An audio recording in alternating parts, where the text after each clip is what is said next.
Hi అండి. ఈరోజు నేను కాకరకాయ కారం చేస్తున్నా. దానికి ఎండుమిరపకాయలు, కరివేపాకు, ఎల్లుల్లిపాయలు వేపి పెట్టుకున్నా. ఇక్కడ ధనియాలు,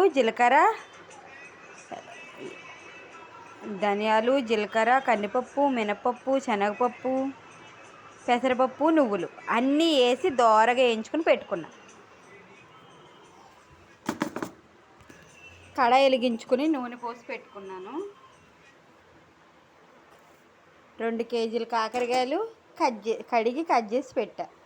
ఇవన్నీ మంచిగా వేపుతాను. చూడండి కాకరకాయ కారం ఎలా చేసుకోవాలో చూపిస్తున్నా. నూనె కాగిపోయిందండి. ఇందులో కాకరకాయ ముక్కలు వేసుకుని బాగా వేపేసుకోవాలి.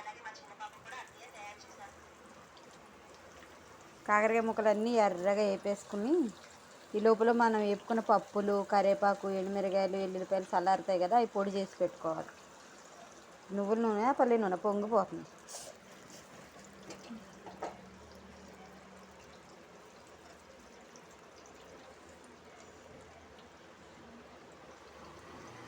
మంచిగా ఇలా వేసేసుకొని వేపుకోవాలి. చాలా బాగుంటుందండి కాకరకాయ కారం. లాంగ్ వీడియో పెడతాను చూడండి.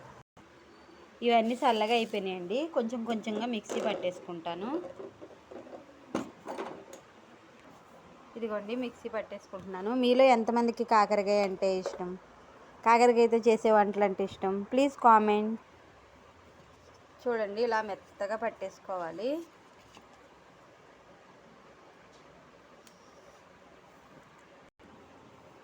పొడి ఇలా అయితే నలగాలి. మెత్తగా ఇలా నలిగితే చాలు.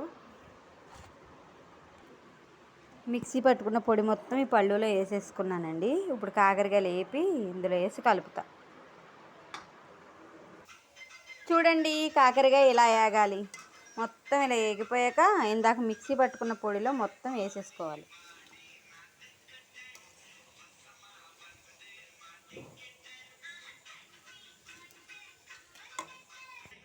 మొత్తం అన్నీ వేపేసి శుభ్రంగా ఇలా కలిపేసుకోవాలండి. మొత్తం కలిపేసాక మీకు మళ్ళీ చూపిస్తా. టేస్టీ కాకరకాయ కారం రెడీ.